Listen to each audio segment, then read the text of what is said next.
নমস্কার বন্ধুরা, আজকে রান্না করছি সজনে ডাঁটা পনির তরকারি।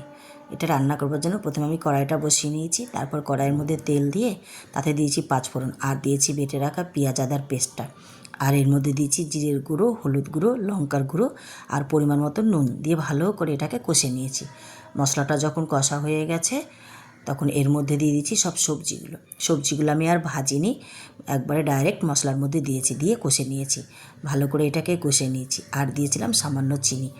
তারপরে মশলাটাকে বেশ ভালো করে কষে নিয়েছিলাম।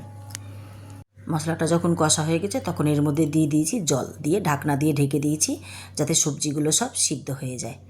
সবজিগুলো সব সিদ্ধ হয়ে গেছে, আমি ঢাকনাটা সরিয়ে নিয়েছি। এবার দিয়েছি গ্রেট করে রাখা পনিরগুলো, দিয়ে বেশ খানিকক্ষণ নাড়াচাড়া করে আবার ভালো করে ফুটিয়ে নিয়েছি। এরপরে দিয়ে দিচ্ছি গরম মশলা দিয়ে ভালো করে নাড়াচাড়া করে আবার বেশ খানিকক্ষণ ফুটিয়ে নিয়ে নামিয়ে নিয়েছি। একবার এইভাবে রান্না করে খেয়ে দেখুন, খেতে কিন্তু অসাধারণ লাগে।